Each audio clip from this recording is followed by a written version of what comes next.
No. Jesus saith unto him, Rise, take up thy bed, and walk. The Gospel of John. Hey, social media, it's Stephen Middleton coming to you from the Possibility Action Network. Our core values include I am, I can, and I will. I am Possibility Man. Today, I want to share on the theme, Perfect as You Are. But first, a reminder. The Possibility Action Network Hour takes place on Tuesday nights at 7 o'clock p.m. Eastern Standard Time. To get my Zoom login information, send an email to IamPossibilityMan@gmail.com. Now, all are welcome, but ask anyone you share this information with to send an email request to IamPossibilityMan@gmail.com because it's important for me to know who is in the room. It's a security issue, but I will give my login information for Zoom to anyone who asks. Okay, back to our share. Perfect as you are. I've been meditating on this share for a little while, and I want to let you know what I've come up with. I'm referring to the perfection of our being. That is, every creature, including, of course, human beings, but I say creature because I'm including the animals as well. The plants also are perfect as we are. It's not possible for it to be otherwise because there is a perfection of beingness no matter what's going on in our body, no matter what's going on in the life of a plant, or no matter what's going on in the life of an animal. Now, I say this because as I have contemplating this, we are perfect as we are because we are an expression of consciousness. Now, just be with me for a moment and let's take our time here and just look at where you are today and consider your beingness. Consider all of the activities that are happening with you right now. The activity of mind, the activity of your body, the life that's flowing through you right now. It's clear that you are an expression of something, and I say that you are an expression of consciousness. Now, to give you an illustration of this, consider the ocean. Consider the Atlantic, the Pacific, or any other ocean that you want to conceive of right now. Consider that ocean as consciousness. That ocean is the all. But in every ocean, there are waves going through that ocean. Those waves may rise apparently above the ocean, and those waves are what we are. We are the waves. We are the expression of consciousness. So since we are then an expression of this consciousness, nothing has to change in our experience in order for us to recognize that we are perfect as we are. Now, I live with what they say is muscular dystrophy. I say what they say is because that could change, because you never know. Whatever they say it is doesn't have to be there forever. But even with this condition that they say is muscular dystrophy, I am perfect as I am because the life force of all that is my beingness, and I am an expression of that. Now, I know what you're thinking. Someone is saying, but look, I've got a problem. Well, a problem can only exist in thought. Yes, a problem can only exist in the way we think because I've already asserted and hopefully established that we are perfect as we are. Most people on the planet today, I would venture to say that at least 75% of beings on the planet today live in mostly two realities. They live in the past, which is a reality that does not exist, and they live in the future, another reality that doesn't exist. We can visit the past as a memory, this false reality that does not exist, or we can go into the future another false reality that does not exist. And our sense of discomfort, our sense of imperfection can only exist in those so-called phantom realities. Less than 25% of us live in the now, live in the present, which is the only reality that actually exists. So therefore, if a problem exists, once again, I assert that they can only exist in our imaginations, our thoughts about a future. In the future, I may not have enough money to pay my bills. In the future, I may get some illness. In the future, I may get lost while traveling from my point of origin to a point of my destination. Or in the past, something that we think happened at some other point in life. Well, there's one thing interesting about the past. Let's take five random individuals who witnessed an automobile accident. And let's say that a policeman, one by one, takes those five individuals into his squad car and get a report for those individuals. How many different reports do you think you'll get? You will not get the same story from each one of them because we live in this world of thought. And there's some individuals who have talked about this, and I want to share a few individuals with you now. One of them is Reverend Ike. Now, I know that Reverend Ike Encoder, the late Reverend Ike Encoder, has a certain effect on some people, but I just want you to bear with me now as I read a short passage from his book, Health, Joy, and Prosperity for You. Now, in this passage, Reverend Ike will use the word ideas. I'm going to replace that word ideas with thought. So here it goes. You are the manifestation of the thoughts in your mind. The money that you have exactly matches the kind of ideas that you have in your mind. The condition that you are in exactly matches the kind of thoughts that you entertain in your mind. Reverend Ike is reminding us that we live in a world of thoughts. And those thoughts are manifested because we are creators of our reality. Reverend Ike also told the story of the humpback prince. Some of you may recall that story that he told several times in some of his speeches. This humpback prince, lived with his family in this beautiful palace. But the prince was born with a hump in his back. But his father and his mother didn't see him that way. They saw the prince as being erect. They saw the prince. They can imagine him walking through the palace courtyard, standing tall, as you would imagine a prince to stand.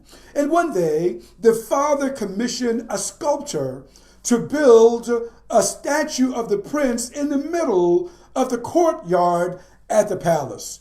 And while the sculptor used the prince as his model as he built this statue, the king told him to not include any evidence of the hump in the prince's back. And the sculptor did exactly what the king told him, and he built the statue of this prince, a stately man standing erect in the courtyard of the palace. And as the prince went about his business in the courtyard, he began to look at this image of himself. He began to see himself as this prince, standing erect, standing tall. And this prince, Reverend Ike said, grew out of the hump that was in his back. Because Reverend Ike, that's what he asserted, was we create our realities, and this prince created the reality of standing erect. The humpback prince. My second example comes from a man named Sydney Banks. Sydney Banks had an enlightening experience in 1973. And he began to say that it's all MCT. It's all just MCT. He said it's all mind, consciousness, and thought. MCT. Now, I am not claiming to be an expert of anything that Sydney Banks says. But he did say that mind refers to the all. That there's nothing that anyone needs to do to create mind, because mind just is. Mind is consciousness. Mind is the divine, and all of us are expressions of this mind. Then he says there is consciousness. There is awareness. So if you can notice right now you're breathing, if you can notice right now that you're hearing the sound of my voice, if you can notice right now that you're seeing my image on the projection that you're looking at, you can only notice these things because you are consciousness, because consciousness is, because awareness is. There's nothing that you need to do to be conscious, because you just are. Each time you wake up in the morning, mind, the divine, consciousness, awareness. He said, Sidney Banks said, that there's nothing that you need to do, but just recognize that these phenomena are always in play. And then there's thought, he says. Just like Reverend Ike said, we have the ability to choose whatever we thought because we have the free will. We can think whatever we will. So therefore we can spend some time thinking in the past. And we can stay in those thoughts and create a world of harm and pain for ourselves. We can spend our time imagining a painful future and create a world of harm for ourselves. Or we can stay in the presence and imagine the perfection that we are. And this is what Jesus was saying to the man in the verse that I just read. Now, I am not claiming to be some minister. I'm not claiming to be some theologian. But this occurred to me that I needed to talk about this for myself. So the scripture says that Jesus, the backstory is, went into Jerusalem. And there was a pool in Jerusalem with the Hebrew name Bethesda. And this pool somehow had healing powers, because every year an angel would come down and trouble the waters, and individuals who got into the water first would be healed of their condition. And as Jesus walked around the pool, as he walked around Bethesda, he saw this man who was paralyzed. And the man was just sitting there. He was not getting into the water. And Jesus turned to him and asked him, "Wilt thou be made whole?" And then the man, of course, went into a story. Now, I want you to get this. One of these days, we're going to come back and talk about this story, because this story is exactly what we do. The man said, well, I've been sitting at this poolside for 38 years. I want to get in the water, but when the water is troubled, when the angel touches the water and the water has all of these healing properties, I am not physically able to put myself in the water, and other people get ahead of me. The man went into all of these stories, these excuses about why he wasn't healed. Why did he see the imperfection that was not, instead of the perfection that he was? Now, someone had to take that individual to the pool. Someone could have helped him get into the pool, but he didn't. The man didn't tell that story. He went into a story about why he did not get what he wanted. Isn't that about true for us? We go into story, why I would not start this business, why, I do not exercise, why I don't have enough money to pay my bills, we go into all of these stories. But Jesus doesn't ask the man about his stories. He just asks, "Wilt thou be made whole?" And after the man told his story, Jesus simply said to him, "Rise, take up thy bed and walk." And then the man, hearing that command, stood up, grabbed his bed, and he walked. Now, here is what the story is telling us. It's all what we believe, because we are perfect as we are. This is what Reverend Ike was trying to convey. Reverend Ike also told about individuals who would come to him and say, "Reverend Ike, pray for me because I have this condition, I have this condition." Reverend Ike would simply say, "I see you as well. I see you as healthy." We can see whatever we want to see. And I'm inviting you today to join me in seeing another possibility. This is why the possibility Action Network exists. We want to see another possibility. We want to share about another possibility. We want to commune together about another possibility. We want to test the idea that we create our reality, because whether we believe it or not, we create our reality. We live in a world of thought. We live in a world, the physical world, that exists as we create it day by day. We live in a great big holodeck. It's a lot like driving, taking a trip at night with your car, and you have your headlights on, and you can only see a part of the way. But you just keep on driving. And somehow, as you keep on driving, the road becomes clearer and clearer and clearer. And that's where we live. We live in a big holodeck. We get to create our reality. And I'm inviting you to join me in the Possibility Action Network Hour. Let's create some things together. You will not be able to do it alone. You need to hear it. This man that Jesus spoke to needed to hear, rise, take up your bed and walk. And when he heard it, he rose, he took up his bed and he walked.